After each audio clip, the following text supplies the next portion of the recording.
Well, good of you to join us for the Easy Odds videocast as we have a look forward to another Premier League weekend. Some fantastic games, all the markets on easyodds.com. Do keep looking at them because they do change through Thursday, Friday and Saturday and Sunday as well. This guy's the editor of easyodds.com. His name is Ross Casey. He is on fire. Do look at his European columns in the middle of the week because you just cannot go wrong. I'm just going to touch him actually. Red hot at the moment, red hot. Let's have a look at four big matches this weekend, Rossi, and we're going to kick off with a game which I think is intriguing. Man United versus Newcastle. I know it's early days, but we state it every week. 4th against 15th, and Man United 2 from 2, but they've not been impressive so far. Not been impressive in the Premier League, no. But you have to say that the second half against Bruges was mightily impressive in midweek. Finally, we saw a bit of pace and power from that Man United team, and Louis van Gaal has been screaming out for that. He's been saying that it's too pedestrian the way that they've been playing in recent weeks, and finally they've started to show that through the pace and power, in particular of Memphis Depay, who... Were you impressed by him? Do you like him? I was impressed by him, yeah. I've watched him quite a bit for PSV and I was impressed with him there, but as it's always thrown at those sorts of players, it's only the Dutch league.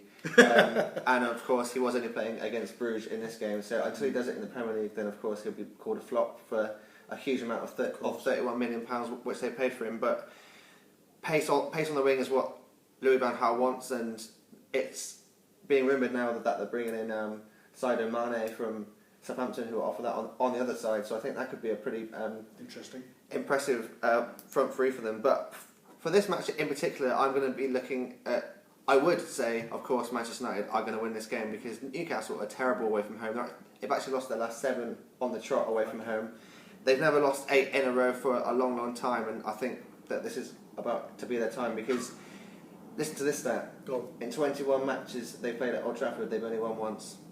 That's not a good stat. Really? That much? And even though they got rid of John Carver, it's no help at all. Absolutely. So I actually think that the bookies are actually playing it a little bit dangerous here by actually offering odds of 9 to 4 on Man United to win both halves. Right. Newcastle are missing Daryl Janmaat at right back after his red card against Swansea last weekend, which was pretty senseless. He was on a yellow card and he pulled Montero back for no apparent reason in Swansea's own half. There was no need for him what was to that do all it. about? That was a ridiculous foul after he'd been booked. Is he brainless or what? Some footballers are brainless like that. It's almost like they go into automatic mode, isn't Absolutely. it? Yeah. So now they're going to have to play someone like Paul Dummett at right back, who I think will struggle up against the pace and power of Memphis Depay. I think Man United are going to score at least 2 here, so I think backing them to win both halves is a pretty decent bet here at 9 to 4, especially when you think that just to back them to win is 2 to 5. Okay. And Newcastle have only scored two goals in the last 4 matches against Man United, so I don't expect them to score, or if they do, I expect that they'll only get 1. So I think 9 to 4 on them to win both halves is a pretty good price. They call him Ross Odds Against Casey, and you know why.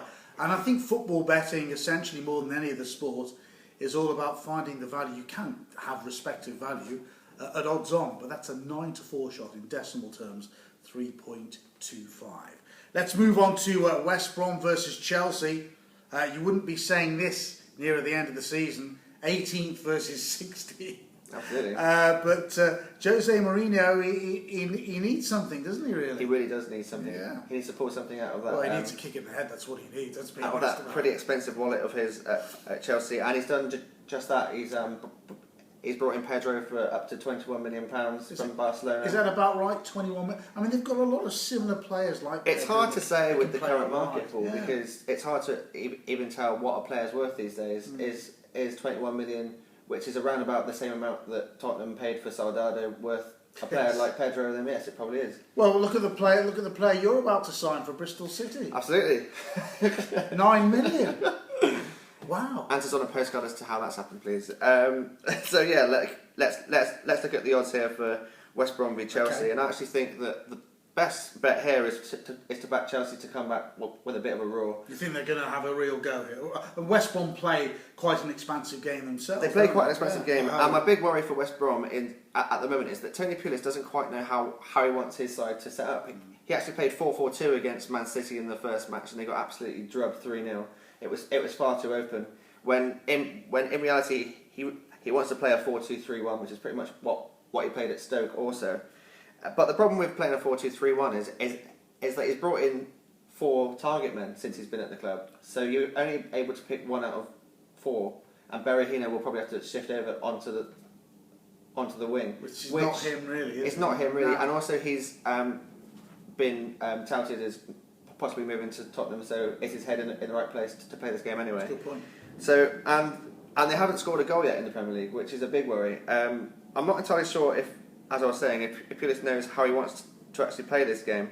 So I don't think that they'll actually score a goal, even though Chelsea have actually let the opposition have the most shots in the whole Premier League so far, which is crazy when you think of how defensively stout they were last season. Agreed. And the problem largely at the moment is the lack of pace from Ivanovic at right back. But I think with the addition of Rahman at left back now, will mean that Azpilicueta will possibly go back to right back. Oh, really? And he'll play left back. So that and that's his natural position, isn't it? Of course, yeah. He's a right-footed player, so I think that kind of cancels that out and actually means that Ivanovic can now go back to being a centre half, which is what he was when he first came in. Until they signed John Stones. That's it, yeah. So I actually think that with the likes of Hazard, Costa, now Pedro added to that, I think that they can boss this game just like Man City did when they went to the Hawthorns. And I think -1 handicap at 15-8 is a pretty good price. So we've got 9-4, 15-8. What's still to come? In a moment we'll talk about Arsenal-Liverpool. Before then, let's go to Goodison Park. It's Everton versus Man City. 5th against 1st, a top of the table clash, no less. Finally a bit of class. Yeah, a bit of class. With Everton. With Everton, yeah. I actually tipped Southampton to beat Everton. I was pretty surprised that Everton played so well away at St Mary's. Your front three, Paul is an Everton fan, so I say you're as he is a Toffee. Your front three of Kone, Barkley and Lukaku were scintillating, and it's the most hungry I've seen Lukaku in an Everton shirt for a long time. Well, I've never heard Kone described as scintillating in my life. 2 assists and a goal, Yeah, you can't argue with that. It was a great cross, to be fair. And that's part of the reason that I'm going to actually back both teams to score here for the first time in my Premier League videos, to actually back an odds-on shot, which I'm really sorry about, Paul. Big letdown there. A bit of a letdown, but 7-10, almost evens money there. Man City have scored 6 goals already this season, yet to let in a goal. But listen to this, Everton fans, you've scored in each of your 11 matches at home against Man City. So for that reason, I think that you will score against Man City. Agree. And with Sergio Aguero, who's got the best goals 10 minutes ratio in the Premier League of all time, I think that they'll score, of course, also. So I think both teams to score. It's a fairly safe bet here at 7-10, but one that's more than worth taking on. Unless, of course, John Stones has it in his pocket. That's Getting in his pocket. Okay, so it's 7-10. Both teams to score. Everton versus Man City. Let's go to our final big match of the weekend for Ross to have a look at, and another fascinating encounter. It's at the Emirates. Arsenal versus Liverpool. 11th versus 3rd. And Liverpool, despite winning 2 from 2 again, been jittery to say the least. Yeah, same as Manchester United. That is not City, who've just been brilliant. Won 2 games, just like Man United, but people are still saying that it's just papering over the cracks. Yeah. But I will have to pat myself on the back a little bit here. Last week I tipped Liverpool to win 2-0 against Bournemouth. I was fairly lucky because Bournemouth should have possibly had that goal scored after 5 minutes, but it was disallowed, possibly wrongly.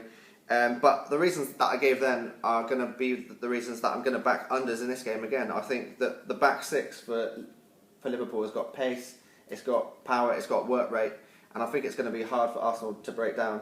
Do you think Nathan Klein's made a big difference to them? I think he's made a big difference, and equally on the left-hand side, Joe Gomez, who's athlete, isn't he? who Sean O'Driscoll, the new assistant manager at Liverpool, picked out from his England under-19 side, Of course, from Charlton, and he said as soon as he saw him, he knew that he was a star, and they've paid what was it, 1.5 million for him, and he looks a massive bargain. He's gone straight into the team, and he looks a far better option than the likes of Mourinho or Jose Enrique at the moment. And they're yet to not a lot to beat. not a lot to beat. They're yet to concede a goal, Liverpool at the moment. Arsenal have created plenty, but they've actually shown that they haven't got anyone truly there who will take the chances. No. Sanchez is just back from the Copa America and he looks a bit shaky. He missed a lot of chances against Crystal Palace. And for that reason, I don't think they'll score more than 2 goals here. So I'm banking on Liverpool to pretty much not score in this one. And the reason for that is the only real way to beat Arsenal or to score against Arsenal is on the counter-attack, as proved by West Ham and proved by Monaco in recent memory. And that's because they have players with a lot of pace. And the only person that I can see in that Liverpool team that will cause that is Jordan Ibe. And as long as they keep Ibe quiet in this game, I actually think that they're going to be pretty toothless in front of goal, Liverpool. So I think under 2.5 goals for a solid Liverpool performance and possibly just maybe a 1 or 2-0 win for Arsenal there, personally. Okay. That's it, 23-20, so back to my odds against. Back to the odds against them. And don't forget, of course, do read the Easy Odds top 10 league tips, because last week, him, Jake and myself, what were we? 7 from 7, was it? 7 from 7 at a combined 7-fold price of 1,075 to 1, which was just incredible. We were really happy with that. I hope that at least someone had at least a few of those in their Aki, because we were really pleased with that. And just generally in great form editorially across the board: horse racing, cricket, rugby, football. It's been a good week, hasn't it? We've been in really good form, so I hope that you're enjoying our pieces on site. And the great thing is, all these tips are entirely free. Keep on looking for all the new markets over the weekend on the Premier League and indeed the Football League as well. Have a good weekend and a profitable one, and we'll be back with you